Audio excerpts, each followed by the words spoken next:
Hello everyone, welcome back to the channel. Today is a new day और आज हम कर रहे हैं यूनिट 3 योगा एजुकेशन की। एक ही यूनिट हमारी रह गई थी तो आज हम उसको कंप्लीट करेंगे।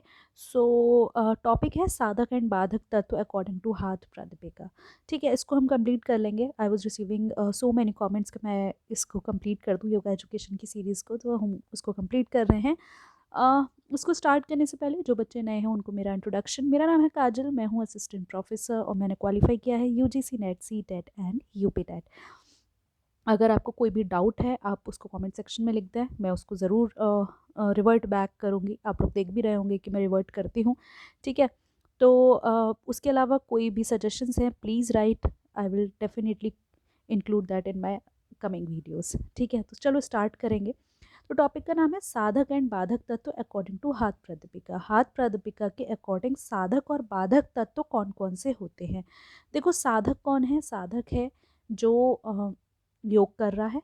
बाधक कौन है? जो उसे करने से रोक रहा है। ठीक है, so it is positive, it is negative. ठीक है, कोई भी काम है, आप पढ़ाई कर रहे हैं, आपके लिए जो डिस्ट्रैक्शन आ रहे हैं उसमें आपका मोबाइल हो गया, इंस्टाग्राम पे रील्स हो गई, या फिर आपका मन कर रहा है मोमोज खाने का, राइट? तो आप किसी भी चीज़ के लिए जा रहे हैं तो वो आपके बाधक तत्व हो गए, है ना? आपकी पढ़ाई के लिए बाधक तत्व हो गए, तो वही उसी को कहते हैं बाधक। तो जो हाथ प्रादपिका है उसके अंदर कौन कौन से साधक और बाधक तत्व के बारे में बात होती है, हमें वो देखनी है। ठीक है, तो जो साधक तत्व होते हैं फेवरेबल फैक्टर्स और एड्स टू सक्सेस, और साधक तत्व कौन से होते हैं? द फेवरेबल फैक्टर्स, है ना? मतलब जो आपको मोटिवेट कर रहे हैं। साधक, देखो दो बात समझो, एक होता है साधक और एक होता है बाधक। साधक कौन है? जो योग कर रहा है। बाधक क्या है? ऑब्स्टेकल्स है। ठीक है, अब तत्व क्या है? तत्व इज कंपोनेंट्स। तो साधक तत्व आपको कौन सी चीज़ मोटिवेट कर रही है कि आप पढ़ें, है ना? मैं पढ़ाई के एग्जाम्पल लेके कर रही हूँ। यहाँ पे अगर हम योगा को ही ले लें, कौन सी चीज़ें हैं जो आपको मोटिवेट कर रही हैं, है ना? कि जैसे कि मेरी हेल्थ ठीक हो जाएगी, या मेरे को मेडिटेशन करके अच्छा लगेगा, तो वो आपके साधक तत्व हो गए, फेवरेबल फैक्टर्स हो गए, जिससे क्या होगा? आप योग करने की तरफ प्रोत्साहित होंगे। जबकि बाधक तत्व होंगे वो अनफेवरेबल फैक्टर्स होंगे। अरे नींद आ रही है, अरे ठंड है, अभी ठंड का टाइम है तो अरे ठंड है, अभी नहीं कर रहे, है ना? तो वो क्या हो गए? बाधक तत्व हो गए, है ना? सो कौन कौन से इसके अकॉर्डिंग, जो हाथ प्रादीपिका है उसके अकॉर्डिंग कौन कौन से साधक तत्व होते हैं? तो सबसे पहले हम साधक तत्व पढ़ेंगे, यानी कि ऐसे कंपोनेंट्स, ऐसे एलिमेंट्स जो कि हाथ योगा को सक्सेस करने में ज़रूरी होता है। ठीक है, सो द साधक तत्व are the conducive factors that help a yoga practitioners, है ना, advance in their practice, right? So वही बात जो मैं आपको कह रही हूँ। सो अकॉर्डिंग टू हाथ योगा प्रादीपिका, ये वो क्वालिटीज़ होती हैं, वो कंडीशंस होती हैं जिसके अकॉर्डिंग आपको सक्सेस मिलती है योगा करने में। ये बात मैं आपको बता चुकी हूँ, है ना? तो कौन कौन से साधक तत्व हैं? पहला है एंथुसियाज्म, है ना? उत्साह। आपके अंदर पहले तो एक उत्साह होना चाहिए। कोई भी काम हो ना, उसके लिए अगर आपके अंदर एंथुसियाज्म नहीं है ना, तो आप उस काम को कर नहीं सकते। ठीक है, so the practitioner should approach there yoga practice with enthusiasm. एक उत्साह के साथ, एक एनर्जी के साथ, एक पॉजिटिव एटीट्यूड के साथ आपको योगा की स्टार्टिंग करनी चाहिए। ठीक है, तो एंथुसियाज्म से क्या होता है? आप रेगुलरिटी मेंटेन करते हैं। अगर आप किसी चीज़ काम को करने के लिए खुश है ना, तो आप उसे रेगुलरली मेंटेन करेंगे। अगर मैं आपको ज़बरदस्ती बोल दूँ ना कि नहीं जाके बैठ के योगा करो, तो हो सकता है अगर जिस दिन मैं आपको फोर्स नहीं करूँगी उस दिन आप योगा नहीं करेंगे। तो आपके अंदर से एक एंथुसियाज्म, एक डेडिकेशन आपके अंदर से आना चाहिए, जिससे कि जो आपको लेजीनेस आती है सुबह सुबह, नहीं ठंड हो रही है मैं नहीं करूँगा, वो चीज़ आपको आएगी नहीं। अगर आप उस चीज़ के लिए एक्साइटेड हो, अगर आप योगा करने के लिए एक्साइटेड हो, या फिर मान लो आप वेकेशन पे जा रहे हो, आप वेकेशन के लिए इतना एक्साइटेड होते हैं कि पूरी रात आपको नींद नहीं आ रही, राइट? आप कितनी भी ठंड है, इवन फॉर एग्जांपल अगर आप कश्मीर जा रहे हैं घूमने, है ना, आपको यहाँ पे ठंड लग रही है, हाई ठंड ठंड, लेकिन आप घूमने जा रहे हो तो आप स्कीइंग भी कर रहे हैं, आप सारे काम कर रहे हैं। क्यों? क्योंकि यू आर एक्साइटेड, आप एक्साइटेड हैं उस काम के लिए। ठीक है, तो ऐसे ही हस्त प्रादीपिका के अकॉर्डिंग जो एंथुसियाज्म है एक बहुत बड़ा इम्पॉर्टेंट कंपोनेंट है, एक इम्पॉर्टेंट तत्व है, साधक तत्व है। क्या है? एंथुसियाज्म, जिसको हम कहते हैं उत्साह। ठीक है, सेकंड आता है परसीवियरेंस, है ना? परसीवियरेंस, साहस। परसीवियरेंस, पता है लाइफ में भी ना, ये परसीवियरेंस जो है ना, ये सबसे ज़्यादा इम्पॉर्टेंट है। जितना मुझे पता है कि एंथुसियाज़्म है, हो सकता है एक दिन वो ख़त्म हो जाए। हर चीज़ एक दिन ख़त्म हो सकती है, लेकिन अगर आपके अंदर परसिवियरेंस है ना, तो आप लाइफ में बहुत आगे जा सकते हैं। जैसे कि आपने एक एग्जाम्पल देखा होगा कि एक ट्री है, उसको ऊपर से काट दिया, मतलब उसको काट दिया स्टेम पे से, और वो नीचे गिर गया, है ना। आपने वो फोटो शायद देखी हो, उसने वो नीचे गिर गया। जैसे मान लो ये पेड़ था, है ना, अब ये यहाँ से टूट गया, ये है ना, और ये आपकी मिट्टी है, ठीक है। तो अभी क्या है, यहाँ पे ये रूट्स आ रही हैं इसकी, और क्या होगा, ये यहाँ से तो टूट गया, लेकिन क्या होगा कि यहाँ से इसमें नई नई लीव्स आनी, है ना, नई नई लीव्स आनी शुरू हो जाती हैं, राइट। तो ये परसिवरेंस क्या बनाता है, आपको इस चीज़ से काट दिया, कोई बात नहीं, हमें आगे बढ़ते रहना है। परसिवरेंस यही होता है, हमेशा हमें चलते रहना है, राइट। तो देखो यहाँ मैंने लिख भी रखा है, एक एक मिनट, पहले ना इसको कलर चेंज कर लेते हैं। गिव मी अ सेकेंड, या ओके। सो परसिवियरेंस एक ऐसी की है कि अगर आपके साथ कोई डिफ़िकल्टीज़ है ना, उनसे आप निकल पाएंगे, है ना, ड्यूरिंग द प्रैक्टिस ऑफ हाथ yoga. It requires consistent effort over a long period even in the face of challenges.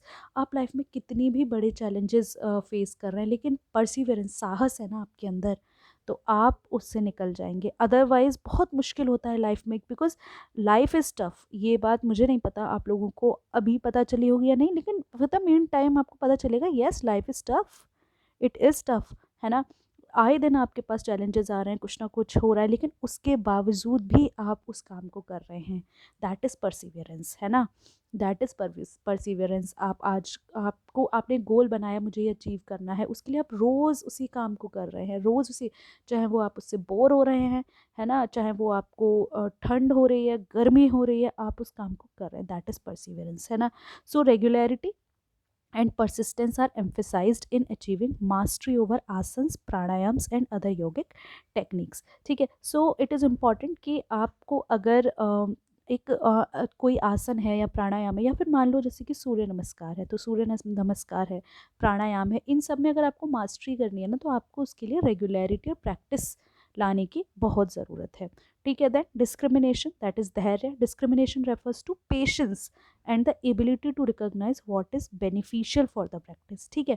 उसके अलावा आपको डिस्क्रिमिनेशन, दैट इज़ धैर्य, है ना।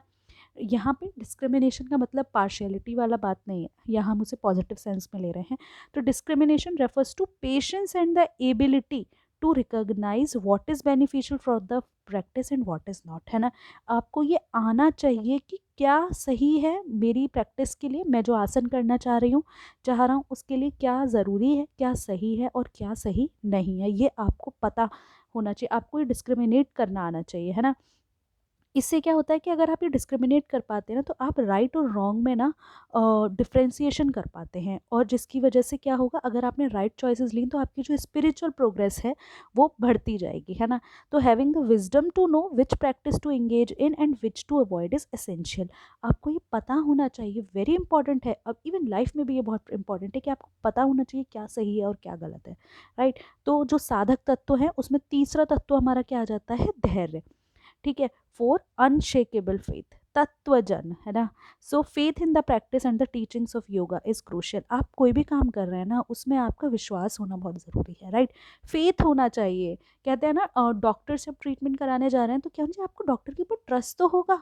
ट्रस्ट नहीं होगा तो आप कहोगे अरे डॉक्टर तो मार देगा।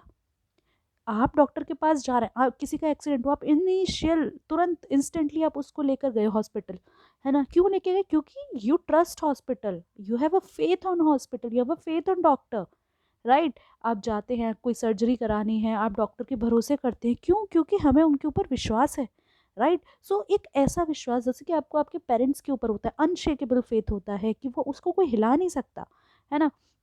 तो अगर आपके पास, अगर आप अपनी टेक्निक्स में जो भी आसन कर रहे हैं उसमें अगर फेथ नहीं है ना, या आपके जो गुरु हैं जो आपको योगा सिखा रहे हैं उसमें अगर आपको फेथ नहीं है, या फिर जो स्पिरिचुअल प्रोसेस है ना, उसमें आपको फेथ नहीं है, तो फिर it is difficult to make progress. बिल्कुल सही बात है। अगर आप विश्वास ही नहीं कर पा रहे कि आपका गुरु जो आपको सिखा रहा है वो सही है, तो आप कैसे अपनी जो स्पिरिचुअल प्रोग्रेस वाली जो जर्नी है उसको कैसे अचीव करोगे, है ना। So this also includes faith in one self. उसके अलावा वेरी इंपॉर्टेंट है कि आप खुद के ऊपर विश्वास करें as a practitioner capable of attaining success in yoga. जब आप शुरुआत करते हैं ना योगा की, तो आप उतना अच्छा नहीं कर पाते हैं। आप कृपाल भारती कर रहे हैं, कोई भी कर रहे हैं, हम 5-10 बार इससे ज़्यादा नहीं कर पा रहे हैं, तो आपको आप सोचेंगे अरे मैं तो ये कर ही नहीं सकता। नहीं, हमें ऐसा नहीं सोचना, हमें सोचना है मैं कर सकता हूँ। कैसे करूँगा, हमने देखा परसिवियरेंस से, प्रैक्टिस के थ्रू करेंगे, है ना।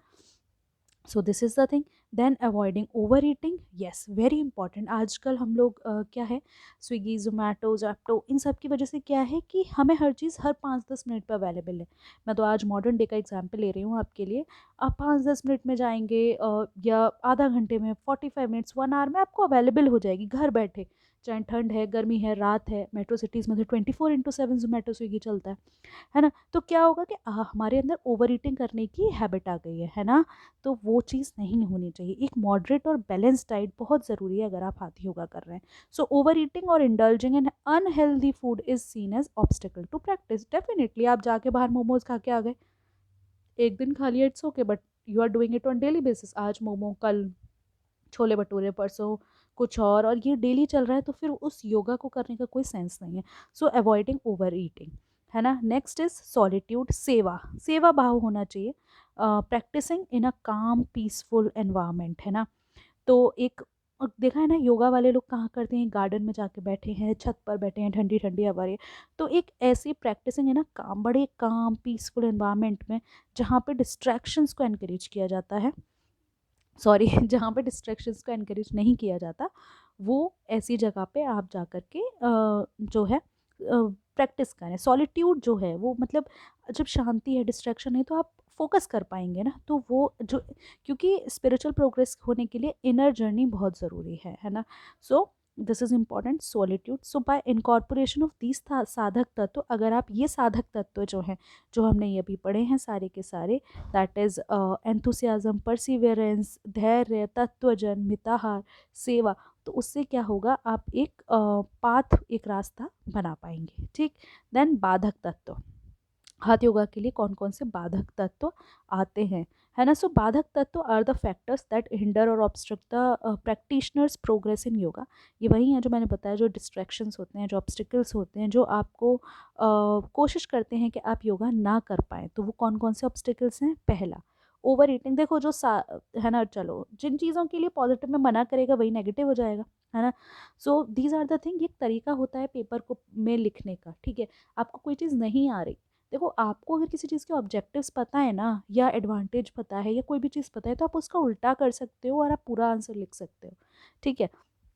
So first is over eating, अति भोग। आप ओवर ईटिंग करते हैं, सबसे पहले तो यही बहुत बड़ा एक ऑब्स्टिकल है आपकी इस चीज़ में। सो ईटिंग इन एक्सेस, या तो आप ज़्यादा खा रहे हैं या अनहेल्दी फूड खा रहे हैं, है ना, जिससे क्या होगा, आपकी फिजिकल हेल्थ इम्पेयर होती है। और आपको, जैसे आपने छोले भटूरे खा के सो गए, तो क्या होगा, आपको लिथर्जी आएगी, आपको मन ही नहीं होगा योगा करने का, कोई भी काम करने का मन नहीं होता, ठीक है। तो योगा करने का मन नहीं होगा। देन एक बैलेंस्ड और कंट्रोल डाइट ज़रूरी है, तो जिससे कि आपको मेंटल क्लैरिटी रहे, मेंटेन रहे आपकी एनर्जी, ठीक है। देन ओवर एग्जर्शन, प्रयत्न शैथिल्य, है ना। अगर आप क्या कर रहे हैं, ओवर स्ट्रेन कर रहे हैं अपनी बॉडी को, आप मान लो कोई इशू है और आपका दिमाग बहुत ज़्यादा चल रहा है, तो क्या है कि आप ड्रेन्ड आउट फील करते हैं, आप फटीग भी फील करते हैं, बर्नआउट होता है ना। तो वो चीज़ों से हमें निकलना है।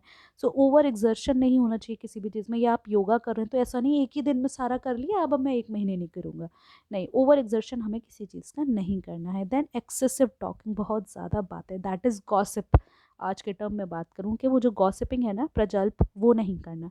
अननेसेसरी टॉक कर रहे हैं, गॉसिप लीड्स टू डिसिव, आप ज़्यादा बातें कर रहे हैं, क्या होगा, उससे आपका माइंड इधर उधर भागेगा, है ना, डिट्रैक्टिंग फ्रॉम द फोकस, ठीक है। साइलेंस और माइंडफुलनेस बहुत ज़रूरी है।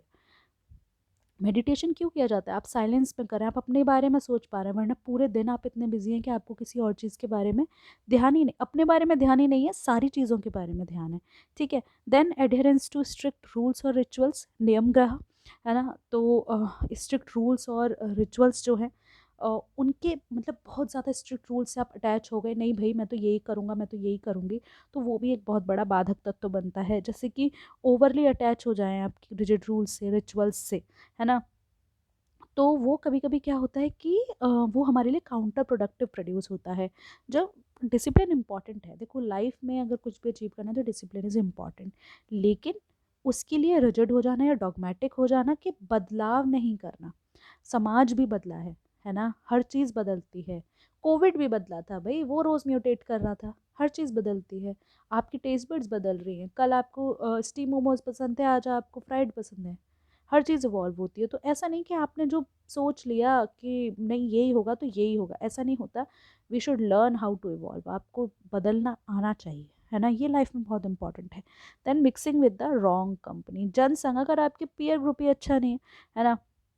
आप सोचो कि आप बहुत पॉजिटिव हो, खुश हो किसी चीज़ को लेके, पॉजिटिव सोचते हो, आप तो ये सोचते हो इस ग्लास में आधा पानी है, लेकिन आपकी जो कंपनी है, मतलब जो दोस्त हैं आपके, वो बोलते हैं देखो ये तो आधा खाली है, उल्टा सोच रहे हैं जबकि आप पॉजिटिव सोच रहे हैं, तो वो एक बहुत बड़ा ऑब्स्टेकल है। आप भी फिर ऐसे ही सोचने लगेंगे, हाँ ये तो आधा खाली है ना? You should always see the brighter side of the thing. कोई भी चीज़ है उसकी ब्राइटर साइड देखनी चाहिए, है ना? सो कभी आप रॉन्ग कंपनी है, आपका जो जनसंघ है, आपके जो पीयर ग्रुप है वो अच्छा नहीं है, तो फिर क्या होगा? फिर क्या होगा? फिर यही होगा कि आप भी, आपके लिए वो बाधक तत्व बनेगा, है ना? जो क्योंकि सी वो नेगेटिव है, आपका, आपने अपना स्पिरिचुअल गोल बनाया हुआ है, लेकिन सामने वाले का तो वो गोल है नहीं, तो वो तो उल्टी बातें करेगा, ठीक है? तो वो आपके लिए एक बाधक तत्व बनेगा। देन अनस्टेडीनेस और इनकंसिस्टेंसी लॉल। तो इनकंसिस्टेंट प्रैक्टिस, मतलब आज कर ली, कल छुट्टी, परसों फिर कर ली, तो ये जो इनकंसिस्टेंसी है ना, ये बहुत ज़्यादा बाधक तत्व बनती है। सो और या फिर डेडिकेशन नहीं है आपका, ठीक है कर लिया, ठीक से हो गया, नहीं हुआ कोई बात नहीं, 14-12 स्टेप्स हैं, 10 कर लिए, चलो बहुत है इतना, ऐसे नहीं होता। ये बहुत बड़ा बाधक तत्व है। सो आप इरेगुलरली प्रैक्टिस कर रहे हैं, या एक्सटर्नल सर्कमस्टांसिस जो हैं वो आपको रोक देते हैं कि अरे नहीं, आज ये हो, आज बारिश हो गई, आज मन नहीं है, तो ये चीज़ें भी एक बहुत बड़ा बाधक तत्व बनता है, ठीक है? तो अगर हम बात करें, एक बार इसको समराइज़ कर दूं मैं आपको, तो समरी ऑफ साधक एंड बाधक तत्व। साधक तत्व क्या होते हैं? एड, जो आपको मोटिवेट कर रहे हैं कि आप योगा करें। कौन कौन सा? Enthusiasm, perseverance, discrimination, unshakeable faith, balance diet, solitude, ये एसेंशियल हैं अगर आप योगा को सक्सेस करना चाहते हैं।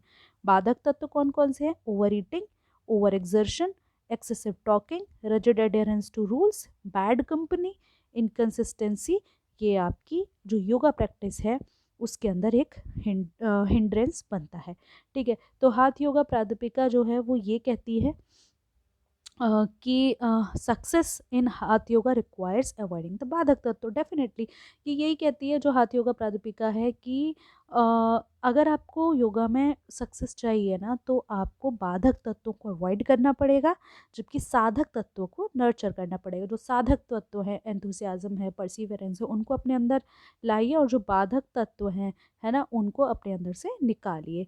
तो अगर आप ऐसा करते हैं तो जो प्रैक्टिशनर है वो एक ऐसा एनवायरनमेंट कल्टीवेट कर पाएगा, ऐसा माइंडसेट कल्टीवेट कर पाएगा जिससे कि उसकी पर्सनल और स्पिरिचुअल ग्रोथ एनहांस होगी, ठीक है? सो ये ख़त्म हो गया हमारा टॉपिक 1। इसके बाद टॉपिक 2 है मेरे पास, है ना?